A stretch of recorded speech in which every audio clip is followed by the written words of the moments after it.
Thank you so much for joining Dental Marketing Theory, a podcast by Gary Bird. In today's episode, Gary talks with RJ Adolfi, known as the creator of the first DSO, and they talk about how he thinks the dental industry has a fixed mindset, and so much more. As always, please make sure to like, subscribe, share, and leave a comment, as all of those things really help to get the word out about dental marketing theory. Hope you enjoy today's show.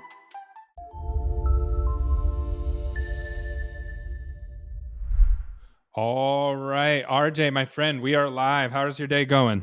Good, Gary. How are you, sir?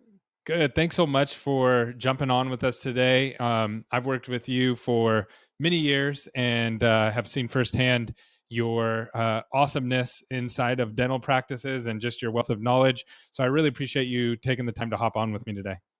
Oh, I appreciate you having me. Yes, sir. So one of the things that we do on the show that has gotten a lot of traction is we start everything with an origin story of how you got into dental. And you have a very, very unique story. So I wanted to start there with how you got involved into dentistry and how that developed into where you're at today. Sure. It goes back all the way to Rome, New York, 522 William Street. My mom was a hairdresser. She used to cut hair in the front hall of our house. And my dad was a fireman, so he would work one day at the firehouse 24 hours, and then he would have 3 days off. On his days off, prior to being a fireman, he went to the mechanical school, New York Mechanical School of Dentistry, and learned how to make dentures in Crown and Bridge, and set up a denture lab and a Crown and Bridge lab in the basement of our house. So my earliest recollection, at 4 or 5 years old, is going down into the basement lab and playing on the plaster bench, pouring up like little toy models with the plaster as my dad would sit there and set teeth and make Crown and Bridge.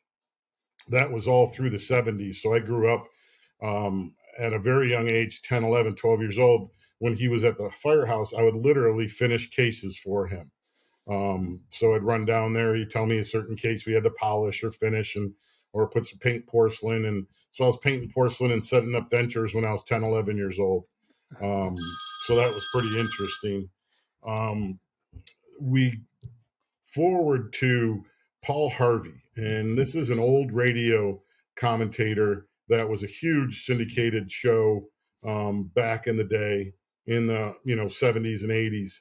And 1979, Paul Harvey, my dad would listen to it every noon. He would come on at noon and then come up for lunch from the lab. And that day he came upstairs and he said, Paul Harvey just finished a story about two lawyers that approached Congress in 1979. This was to change the laws that professionals could advertise. Prior to those two lawyers approaching Congress, you could only, if you were a professional, a lawyer, a doctor, a dentist, any professional licensed, you could only hang a shingle out in front of your business, which was a small sign, and you could have a listing in the white pages. You were not allowed to be in the yellow pages. So basically, what had happened is when they changed the laws of professional advertising, my dad came upstairs that day and he said, well, I'm no longer going to make dentures and crowns for dentists. And I said, really? And he said, yeah. And he told me about how they were changing the laws professionals could advertise. He said, I am going to go to Syracuse, New York, which was one of the biggest metropolitan areas near Rome, New York. And I'm going to open up a dental office in a strip mall. And I'm going to put the denture lab and Crown and Bridge lab in the same location as the dental office. And I am going to start the Pearl Vision of dentistry. And I'm going to open locations all over the country. Wow. And so that was the brainchild. And just to be clear, your dad was not a dentist at the time, right? My dad was not a dentist, never been a dentist. My uncle, his older brother was a dentist, my Uncle Albert, Adolfi. Long-standing cosmetic dentist, but my dad was a denture technician and used to make dentures for my uncle as well as the other dentist in town in Crown and Bridge. So what we ended up doing was in 1980, going to Syracuse, New York, to Northern Lights Mall in North Syracuse, New York, and opened up the first location, which is called Upstate Dental Health Services, PC. And then we also had Upstate Dental Management Company.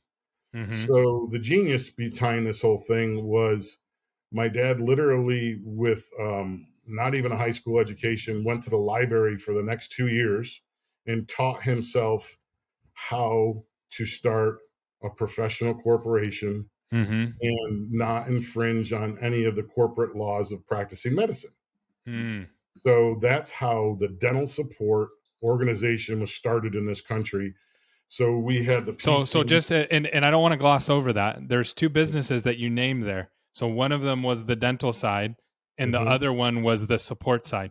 Correct. And from your perspective, that's the first DSO, right? Yep. So Dr. Topor, Daniel Topor, Topor, was the first PC, the professional licensed dentist for upstate management PC. I mean, for upstate dental health PC. Mm-hmm. And then the upstate dental management services became the management company for Dr. Topor. Mm. So all the money from the insurance companies and all the money from the patients go into the PC account, which is owned and licensed by Dr. Topor, and only licensed professionals see patients, and that's how they can accept money. And then And then what year is this? 1980. Okay, so in And 1980, this is the first DSO. I imagine your dad probably caught some flack for doing that, right? Like probably everybody wasn't on board. What walk me through some of the things he had to deal with and had to navigate. sure, we did all through the 80s when we started opening locations. Different attorneys would come and say, you can't do this. You're not a dentist. You can't own a building. You can't own equipment. You can't lease this out to a dentist, or you can't do any non-professional services for a professional corporation. And that's where really the rubber hit the road. So that was the biggest impasse. And since we were a non-professional company, Upstate Dental Management Services, we did all non-professional administrative duties. And Dr. Topor hired us as his management company to handle all those non-professional duties. So that was the biggest challenge. I was a hockey player for the 10 years through the 80s. Ironically enough, I tell everybody I played semi-pro and pro hockey. And I tell everybody, ironically enough, I spent the first 10 years of my career knocking people's teeth out, and the rest of my career helping to put them I back haven't in. heard that one yet. That needs to be on your T-shirt. That's a good one, Yep. RJ. So how did you guys? Because I know you guys expanded, right? So you weren't just one location. Yep. Walk me through you guys' expansion, how and eventually what that turned into. Sure, pretty interesting. So when we opened that first location in Syracuse, literally my dad was he was a lab tech. Mm-hmm. He was also the office manager. My mom ran the front desk. My sister Kathy was a hygienist, just became a licensed hygienist. And my sister Debbie and my sister Shelly and my sister Cynthia all worked at different capacities at the front desk, dental assisting, like I said, hygiene. My sister Kathy married a denture technician by the name of Billy Matwijic. So literally our whole family was riding in this station wagon K car. So if you remember the K cars, they had these station wagon K cars. We had Upstate Dental Management on the door, and we would ride from Rome to Syracuse every day. And this particular day, it was in November, right about now. Back then, we were all in the car together, and an 18-wheeler in this snowstorm blew us off the road into a ditch. And my mother looked at my father and said, Richard, I think we're going to have to get more than one car because they almost killed the whole company. And so from that day on, in the summertime, so my brother-in-laws all came to work for us. And they worked in different capacity. Denture technician, my brother-in-law Bill. My brother-in-law Tim was the maintenance and construction. My other brother-in-law Tim, another Tim, was also in management, working with me. So I would come home every summer, and I would, through the 80s, and I would work with my different brother-in-laws, either constructing locations or refurbishing equipment or working in the insurance processing department or working in the marketing department. There was a few years there that I got home early in the spring when we lost in the playoffs, and I had a few stitches in my face. So they used to keep me in the back. So I would work in the insurance department and the marketing department and the accounting department until I looked presentable to do consultations and work as the office manager. But for those 10 years in the 80s up until 89, I worked in a different capacity in the office, in the labs, making dentures, doing almost every single thing that needed to be done. And so when I retired in 1989, I came on board full time, and I was in And a 2 year you training. retired from hockey, I right? retired from hockey for Okay. 10 Yeah. years. So you retired from Um, hockey, and then so you came on to the dental organization full time. yes, sir, in Okay. 89. And then I went through a 2 year extensive training program, opening locations. So what I would do is I would act as the office manager. I would go, for instance, Hartford, Connecticut. So I was sent to Hartford, Connecticut in the early 80s after my training program. And I was sent there and tasked to open a dozen offices in Connecticut. So I started in West Hartford, Connecticut, and I would find a strip mall or a building. We would purchase the building or lease in the strip mall. I would act as the general contractor. So I would pull all the permits. I would hire all the subs. I literally put a card table in the waiting room before it was even built, and all the advertisers that would come in and meet me there, all the dentists and hygienists and dental assistants and office managers and lab techs would come and interview with me at that card table why the entire place was being constructed. And you After were that, doing these in strip malls, right? yes, sir. So which And was there any other dentist doing that at the time? no dentist in any strip malls. There were Yeah. still 95% of the industry when we started opening locations in the 80s were comprised of sole practitioners practicing in a residential space. And we can get into that later on the Yeah. history on how they got to that residential space Yep. and how a lot of them are still in that residential space today. So when we go back to the program, I would go in, act as the GC. I would pull permits. I would hire all the personnel. We would open the location. I would act as the office manager, train the office manager and the staff, and then I would go to the next location. So I opened West Hartford, Connecticut, Danbury, Connecticut, Glastonbury, Connecticut, all over Connecticut with opening those locations. So getting that down. And then I went out to Hawaii and opened a location out there in 92, which still exists today at the corner of King and Dillingham, Hawaii Family Dental. And then from there, I came back to Syracuse and I took over as the CEO from 1993 all the way up to 2000. So we just grew locations. We started out training programs. We started a manager training program. We started a dental technician school. We started a dental assisting school, a dental administration school. So, and a lot of these were first, right? Like a lot of these were things that weren't done before. So obviously your dad's an innovator, right? Like your dad is a frontier kind of person. And then I know eventually you guys sold. Were you there when it sold? Sure. So it's a pretty interesting story. As acting as office manager, and some days in the afternoons, because we had our corporate office in Syracuse, New York, in the Mattydale Shopping Center, and we had our corporate office attached to one of our dental locations. So in the afternoons, I would come out sometimes at the end of my day, and I would walk with the office manager, listen to their consultations with patients, and I would help train them. And one of the things that we invented was the loop. We call it the loop. So when an office manager is your key point of contact, and the office manager, the clinic administrator is what we call them now, they are the conduit. They are the glue that holds everything together for the patient. So they're the conduit to the front desk and the insurance department from the patient.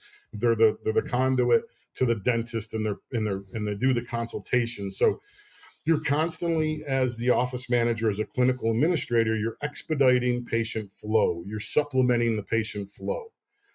So I would go out there and train docs to do that and train office managers and assistants. In doing that, one of the things you did is you constantly went through the operatories and checked the status of the operatories and where they were on the procedures. You went out to the waiting room and you checked the waiting room if anybody had to go back, and you assisted them in that flow. And one of the things that you did was you straightened the magazines in the waiting room. As you were doing that, if there was nobody in the waiting room or just people that were waiting that didn't have to go back, you would straighten the magazines, then you'd do your loop again. Well, Time Magazine had, and I used to take the magazines out of there if I was interested, but that particular Time Magazine came in the mail that day. I put it on one of the coffee tables in our waiting room, and it had a story about merchant bankers on the cover of Time Magazine. It was a story about merchant bankers, and I didn't know what a merchant banker was and what an integral part they've had in this country as far as just carving out industries across this country. And in the article, there was a gentleman in the article by the name of Andy Graham, and his card and his number was on some letterhead in the picture in Time magazine. Wow. I called the number in the picture. You always taking advantage, right? Always figuring out a way to how to leverage it. That's awesome. So you gave him a call, and what happened from there? So I gave Andy Graham a call. He was in Boston at the time. He came to upstate New York to Syracuse to visit. On that phone call, I had some conversations after I took over as CEO through the mid 90s. Most of my family got away from dentistry and no longer worked there. We were opening dozens of locations. I was kind of running everything by myself, with the experience that I had, but not a lot of other help. Mm-hmm. So it was posed to me, do you want the company or would you like to sell it? And when I talked to Andy Graham on the phone, I called him through that number. We started that conversation, and literally he headed up as the merchant banker to broker the sale when we sold the company, and took between 99 and 2000. Wow, that's so exciting. Yeah, Bank of Boston, Chicago, Illinois University, Tucker Anthony and Arthur Anderson were the merchant bankers. Chicago, Illinois University and Bank Boston was the money behind the purchase. So we sold 90% of the company. I sold 90% of the company on behalf of the family, and then stepped away from dentistry, which I lived in Ottawa in Ontario and played hockey there for those 10 years and all throughout North America. And then I was back in upstate New York and after 10 years there. So I kind of seemed to do things in 10-year increments. And then I moved my family down to Charleston, South Carolina, after the sale, and stepped away from dentistry. And then 10 years later, I started a couple new DSOs, which I sold successfully. And then in probably it was around 2014, 15, I started consulting. Yeah. I had always consulted in the past, and it was kind of an a la carte menu of items. If someone needed me to go find them a private practice, if someone needed me to implement a marketing system for them, if someone needed to recruit dentists, I would do that on a one-off basis. But I started full-time 2014, 15 consulting, which was a great satisfaction to be able to bridge that gap, kind of what you do and how well you guys do in the marketing that you bring to the table, that I've used your company for years. Just proven successful methods. Yep. And so doing that, it was a lot of gratification, and it brought me different places in the country, different places in the world. I only went to places, since we're empty nesters now, my wife and I wanted to go stay. And we would set up shop and we would Airbnb and we would consult these different groups around the country. So I got to go to a lot of places out west, got to see dozens and dozens of locations that we helped during that period of time. That's so cool. I love that story. And I know you have, as you can tell, as you're listening to this, RJ has had a hand on every step of the process in every way imaginable. So when I need information, I always go to RJ and ask him for help. And he's able to, at least, if not tell me the answer, at least point me in the right direction and start thinking about things in a different way. And one of the things that I love your take on is production-based dentistry. Could you share your take on production-based dentistry and where we find ourselves with that model? Sure. One of the biggest, I think, sensitive things I had sensitivity when the new company came in. A lot of these hedge funds tell you everything you want to hear. They tell you how they're going to keep, just the core principles of your business alive in the culture. But a couple of the things that we did very successfully, and a lot of people don't realize, after we had sold the company, which became one of the biggest DSOs in the world, I think it is the biggest DSO in the world. And after we did that, we had the company for 20 years prior to the sale. Very successful, 100% privately owned. And the biggest thing that we did was we had the Cleveland Clinic of compensation for all our professionals. So they were paid a flat rate per day. In the 80s, it was $200, $300 a day for a dentist. pay their student loan, give them a term life policy, give them a disability policy. Oh wow, you a were four- doing benefits back then? we were doing benefits. My dad was a strong believer, I think, because we were making so much money through the 80s and 90s, and being 100% privately owned. He literally paid 100% family coverage, Blue Cross Blue Shield for Wow. health insurance, no deductibles for all our employees. We did 401k. See, and there's still tons of dental practices that don't do benefits, right? Exactly. Like I would say the majority of the industry doesn't have. Yeah, I don't. and we were looking for culture and retention. Yeah, yeah. And we gave them a 401k. We matched 15,500 dollar for dollar. We matched them up to the maximum amount. Every one of our employees, regardless of their position. So going back to the dentist, as we paid them a flat rate per day, we felt that as long as we supported them correctly, we were their pit crew, and they could concentrate on dentistry and not have to worry about. They know what they were going to make.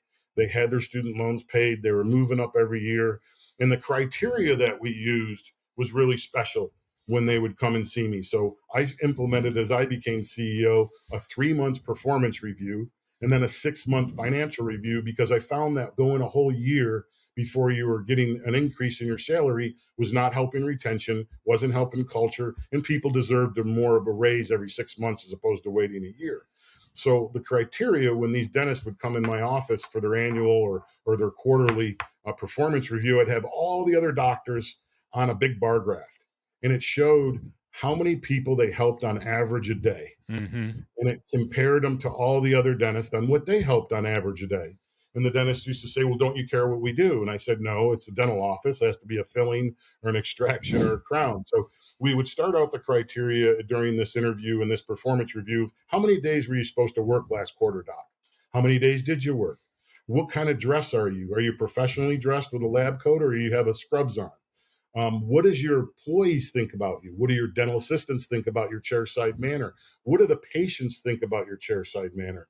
How are your dentures doing? How are they fitting? How many remakes of dentures? How many remakes of crowns? How many extractions when they come in for the post-op check the next day have bruising and swelling? So that was the criteria. It had nothing to do with the dollars that they produced. It had everything to do with what kind of dentist they were, what kind of chairside manner they were, how congenial they were, and how respectful they were to their auxiliary staff. And then I would choose, based on all those parameters, I would choose in their average patients that they would help a day, and I would increase that daily average to 100. Sometimes they go to 2, 3, 4, 500. At the end of my career, I was paying doctors $1,500 a day in a flat rate. So when the new company took over, during my transition, my 12 months of a transition that I was asked to be there, one of the first things, I think in our second or third board meeting, a bunch of people came in from Wall Street that they put on the advisory board, and they treated it more like a sales position, right? Yep. And they said, well, and they knew that these are my principles and that they were long-standing, that we didn't want to change these things. And they said, well, we're going to change a couple things. And this is a pretty interesting board meeting with about 30 people in there in Syracuse, New York. And my staff's down at my end of the table, and they're all down there. And they said, well, the first thing we want to talk about is we're going to change all the office managers' compensation to straight production on whatever they sell. Well, I closed my notebook when he was given that speech, that particular Wall Street hotshot. And then another guy stood up from their team and said, well, we're also going to change all the doctors' compensation to straight production. Well, that's when I got up. Yeah. And we were only about 15 minutes into the meeting, 20 minutes into the meeting. And I said, well, I'm going to go golfing. And they said, well, where are you going? I said, I'm going golfing. And they said, when? And I said, right now. And they said, when are you coming back? I said, never. So there was what was your biggest beef with how they were approaching it? What compared to how you were doing it before? What did you know that was coming down the road of the way they were doing it? Sure. So if you're production-based dentistry or healthcare in general, anything to do with healthcare production-based is completely unethical. You're setting yourself up for failure. I saw that. I knew doctors were going to do work that didn't need to be done. I knew doctors were going to turn an occlusal filling into an MOD, a 3-surface filling, just by excavating that didn't even have any decay. And so those are the pitfalls that this country has experienced for the last 30 years on production-based healthcare. You do more on a patient than they really need. And then the doctors are also concerned, and the kickbacks that go to the front desk staff, that go to the clinical administrators. If you book these high-end patients with me, if you book these more expensive cases, I will give you some money. Yeah. And So how many all people those, right now are that you're talking? Because I know you talk to a lot of people. How many? And I don't have a good feel for this because I don't usually touch on that side of the business. How many people do you think are still doing production-based dentistry? they give them a flat rate now. The industry standard, I think, from what I've seen, from my experience, is they give them a base salary, and then they give them 30% production, and whatever's higher, that's what they get paid Got it. at the end of the month. So that was really the writing on the wall. And if you go back and look at the history of some of these big DSOs, and especially the one that came from Upstate Dental from us, they had probably over 200 lawsuits from every attorney general in the Northeast that sued them for exactly what I'm talking about. Got it. So that was the problem with production-based dentistry. It's just production-based healthcare, I think, is completely unethical. Yeah. Because it takes into consideration numbers and finance. Well, it's treating it more like a sales. It's taking more of a sales approach, right? And salespeople are just like, hey, I need to sell this widget, and it kind of, there's definitely a different approach for healthcare. I'm totally with you on that. So, and at the end of the day, the person's genetic makeup, their hygiene, what's indigenous to their region and food, the condition of the fluoride in their water, that dictates to what their treatment plan is. The condition of the person's mouth is what dictates the treatment plan. And when you do production-based dentistry, it's the farthest thing from the truth. Yeah. I love the way that you broke that down. I've never heard it put that way before, and I love that. So one of the things that I know that you had to do as you guys were scaling was you started building a Denovo model, probably at a time when there wasn't any other DSO, so nobody else was doing that, right? So how did you break that down, and how did you? So I actually posted a poll recently on LinkedIn and I asked people, are you taking a Denovo approach? Are you taking an acquisition approach? Or are you taking a mixed approach? No one said they're taking just a Denovo approach. I know there are people out there that do it still, but on the poll that I posted, no one picked that. Everybody was either all acquisition or all or a mixed, right? So what you guys were 100% Denovo. How did you approach that?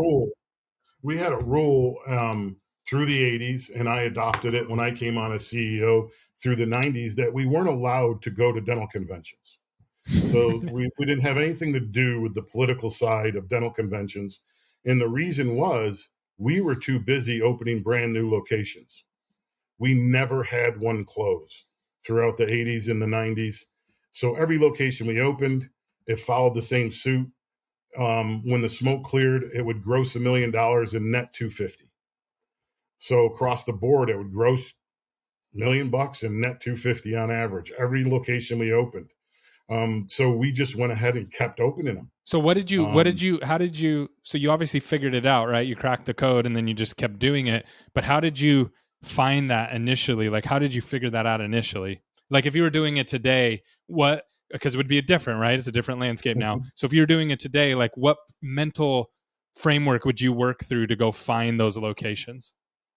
Sure. So the biggest thing that I think we created was convenience, accessibility, and affordability. So that's the secret sauce.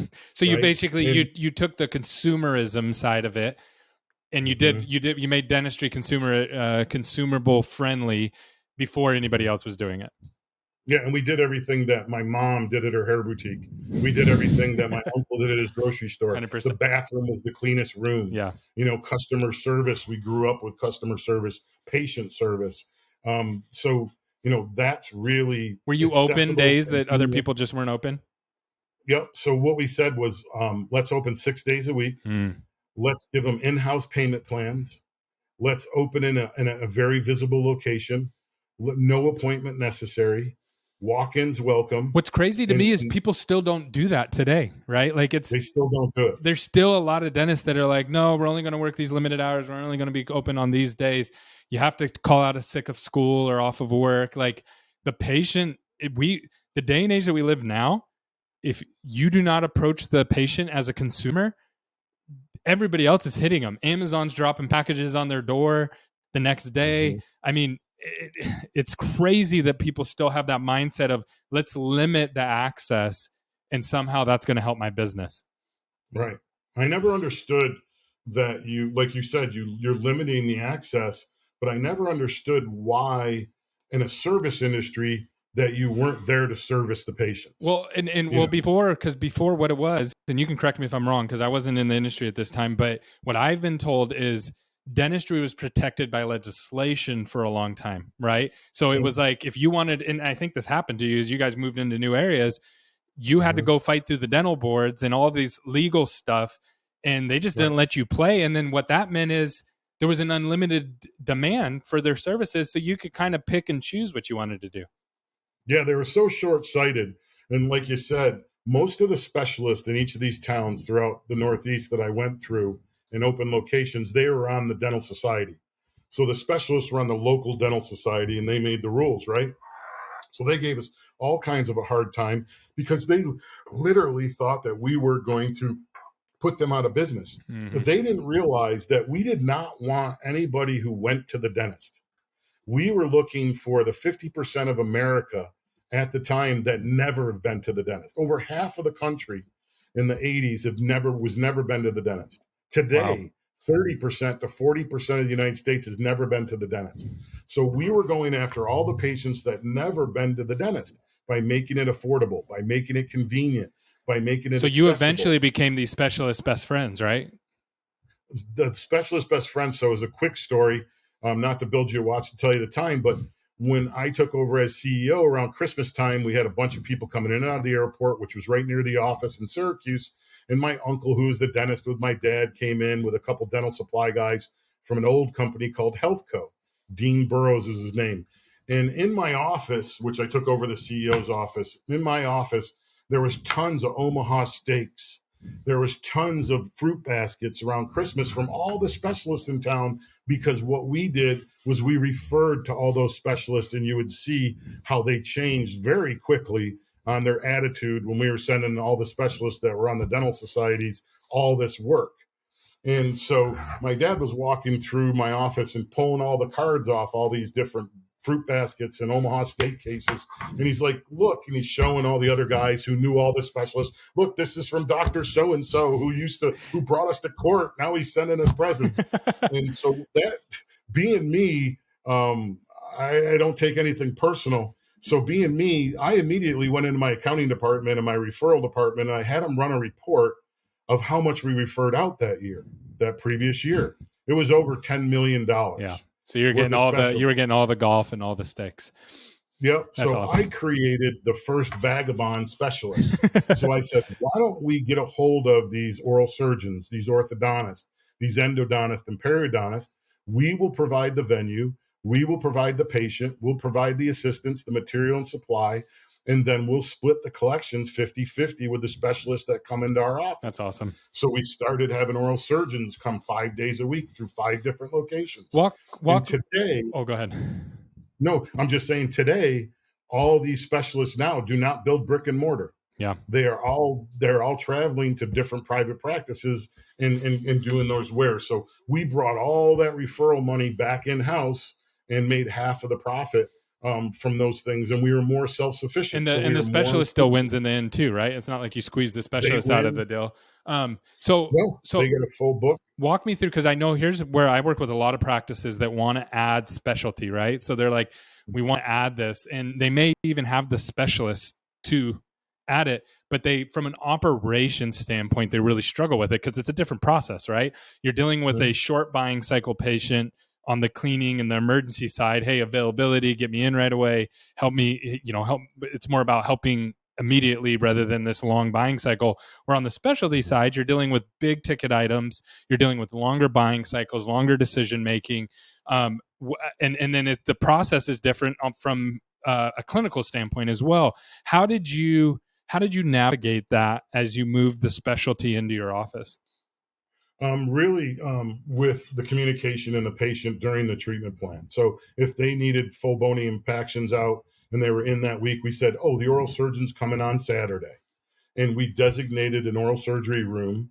We put up a special sterilization area so that didn't have to go Did you have a office. team? Did you have a team that just came in and was only specialty? Yep. And We I had think literally Dr. Schulenberg. I remember him very well. He would fly in his Cessna from Buffalo, New York to Syracuse. He would land Saturday mornings. I would go and pick him up with coffee and donuts, bring him to the office, him and his assistant. They would pull teeth all day long, and I would bring him back to the airport at the end of the day. Got it. Yeah, and I think where a lot of people miss the mark on this is they try to fit a round peg into a square hole, where they have a general dental office, and then they just try to squeeze specialty in there with the same staffing, the same days, and things like that, and they don't actually split it off because there's cost to splitting it off, right? You have to get that separate room, the separate equipment, the separate team.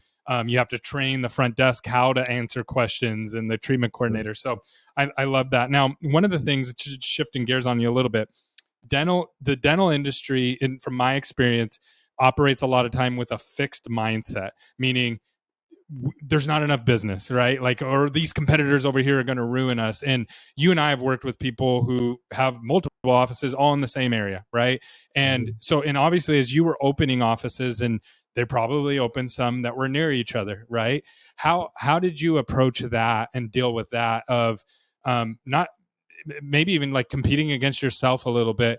What was the mental framework that you used to deal with that? And then how did you make sure that you were successful? Well, we used roads, rivers, bridges. So roads, rivers, and bridges were definitely my test to know where people shop, and they literally don't come to the other side of town to shop. So, and then we also studied zip code growth. That was the biggest reference I ever had. I would look at each one of our locations. I would run a zip code report, and anything that was out of, we started our first office in Syracuse, New York in 1979. We had a 3.5-hour radius draw. So patients would come to us for 3.5-hour drive one way to get a set of dentures because there was nothing like it. You couldn't get dentures in a day. As we opened more locations and as I studied zip code growth, I think we came down to about 5 miles. In the Northeast, for instance, which is pretty interesting, I tell people this, but the DSO that came in after us, they have a bigger per capita location in the Northeast than McDonald's. Whew, that's insane. If you look at, and it's really not that. So getting back real quick to these residential dentists, the first generation came over here in the early 1900s, as we know, immigrants, and then they put their kids in school. And in the 30s and 40s, their kids were the first ones ever to go to college or university in this country. And some of them went to be dentists and doctors and lawyers. And what they did was they came back to their parents' house and they set up in the front living room. And the parents moved upstairs because they couldn't afford their own office. So that's how all these dentists came back to working in residential space. So a lot of these, as they were in these residential spaces, if you went into a neighborhood, in certain neighborhoods off commercial thoroughfares, you would find all these residential locations that were dental offices. Well, if you only took 3 or 4 of those dental offices hiding in those neighborhoods and put them on Main Street, it would look like there's a dental office on every corner, which became that's the case now today, right? So we literally took the dentist out of the residential space and we put them on Main Street. I got it. Yeah. And so that was part of the genius of doing that. So we would use roads, bridges, and rivers. Smart. And we would also use where those highly densive. In Charleston, South Carolina, I opened a Dental Smart location in West Ashley. And if you look at St. Joe's Boulevard, which is right adjacent to West Ashley's about the location, there's a huge thoroughfare near there, and it has 25 dentists, private practitioners, and houses on that street. It has another 20 CPAs, another 30 and they lawyers, all eat, right? And they're all successful, right? Yeah, and they all said to me, you're going to put a dental office in this strip mall at the end of this when there's 25 dentists within a 2 mile, a mile radius of you? And I said, yes, because everybody that goes to a private practitioner is not going to come. The patients that go to a private practitioner is not going to come to a dental spa. Yeah. There's so much And the opportunity, right? locations Like thrive. you can do both, and both of them have unlimited amount of patients and reach all of their goals. And there's still 30% of the Americans not coming to the dentist, right? So which is Yeah. just mind boggling to me. So one of the things that people debate about a lot is and I think both answers can be right and both answers can be wrong depending on how you approach it. But is, do we take, as you're growing I'll ask it to you this way: if you were starting a DSO today, so you started a DSO and you're going to open up a bunch of practices, would you go with the one name model and one brand, or would you go with separate brands, or would you do a hybrid? I would do a hybrid. So you never really want to pigeonhole yourself into one. I think there's great models on both sides. You have companies like Dental Care Alliance, great model. You know, they buy local private practices and keep the anonymity of that practice, and they put a Ferrari engine as far as the work and the administrative and the marketing behind that. But to the patients and to that practice and that culture, it still stays that same small professional. So I like that model. I also like the Denovo model because I can drive around in a town and go to certain areas where you see all the usual suspects. And if there's not a dental office, that's where you go. You know, we follow a lot of these with our new DSO Vertex. We follow a lot of these developments. We follow a lot of town centers. We follow a lot of you know, just these different big developers that come in because you see the neighborhood starting to get cleared. And then you see the little strip mall going out in front of the neighborhood. And by the time you're done, there's a public shopping center there, or you know, and then you have the dentist's office and everything else is in. So it was really easy. Plus, we developed a software that we didn't sell. When I sold, I developed a software and that we didn't make part of the plan. But it took 100 points of info. This software takes 100 points of information. It takes nationality in consideration. It does all the usual suspects like rooftops and density and car income, car counts and stoplights and curb cuts. But it goes to the umpteenth level of what I did from the experience of just sitting in the waiting room for thousands of hours and getting to know these patients who've never been to the dentist.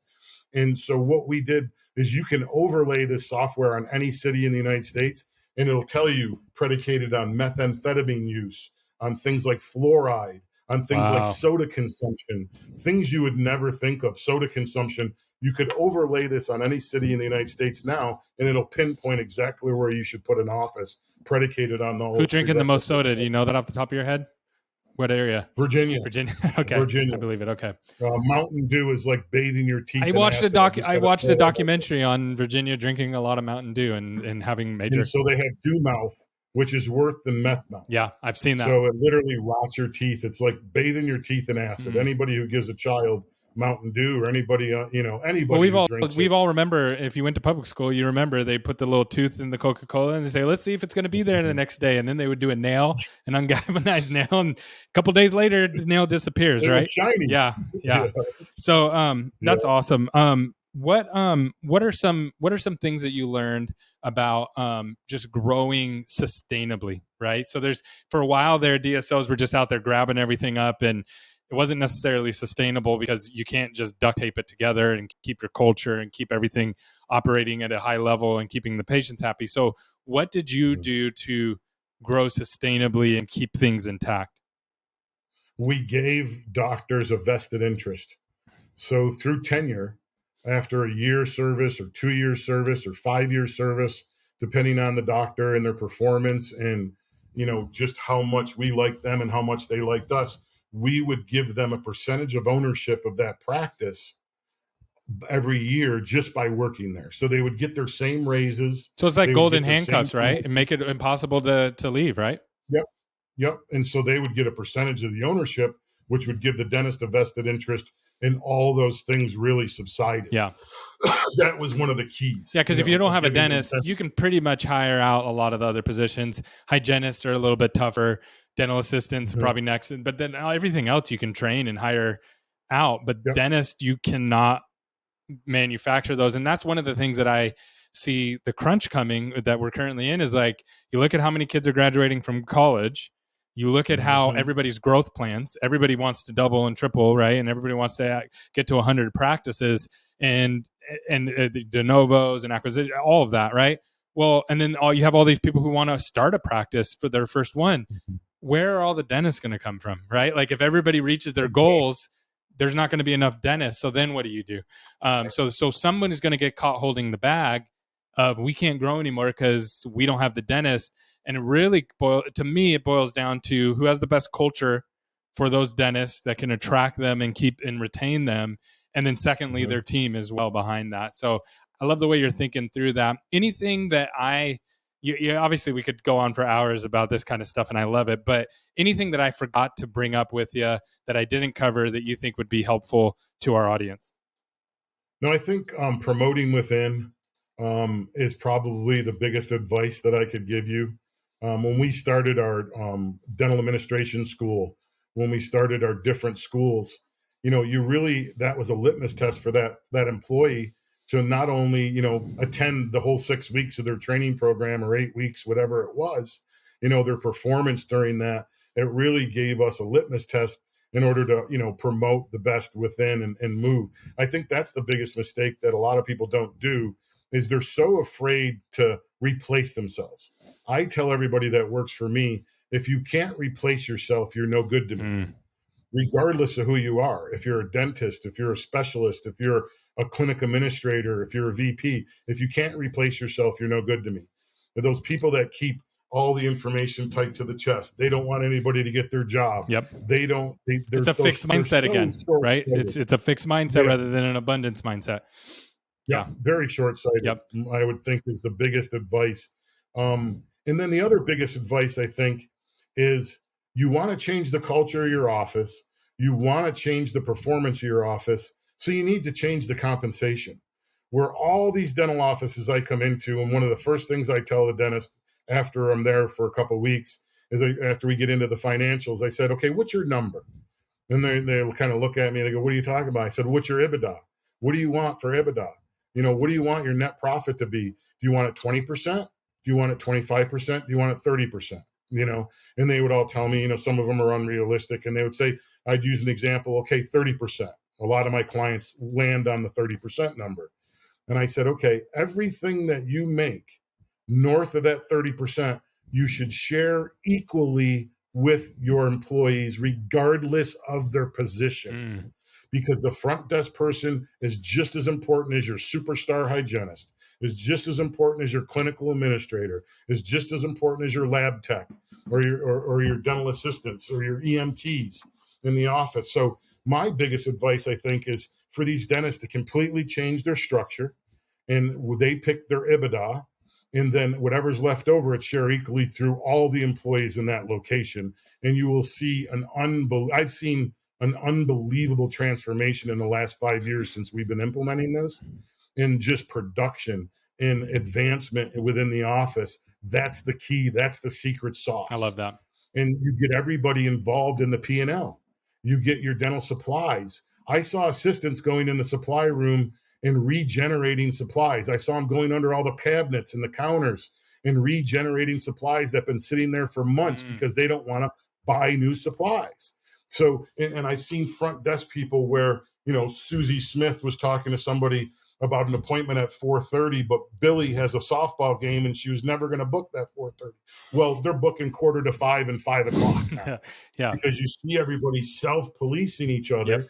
And becomes very different prevalent. Perspective, right? It changes their mindset. Yeah, who's not on the team? Yeah, it comes very perspective. Who's not on the team? And when you share that profit equally amongst everybody, it just puts everybody singing out of the same hymn book, and it puts everybody on the same page. And it self-polices the people that are holding your practice back. I love that. This is so much good information, RJ. Where if someone wanted to reach out to you and talk to you and just learn about, Sure. I know you. Just for everybody listening, I know you have tons of different things that you're involved with, but I know you love helping people and talking about this kind of stuff. How could people reach out to you and find you? I think the best way is my email, richardjohnadolfi@yahoo.com. You send me an email. We'll have a phone conversation and we'll discuss, how I can help you. At the end of the day, what I look for is trying to help as many professionals and dentists and clinic administrators as I can, because my professional goal in life is to help as many people as I can in dentistry. So if I give away this information, then I know that they're going to be able to help more patients, and they're going to have a better culture, and it's just going to help the more people.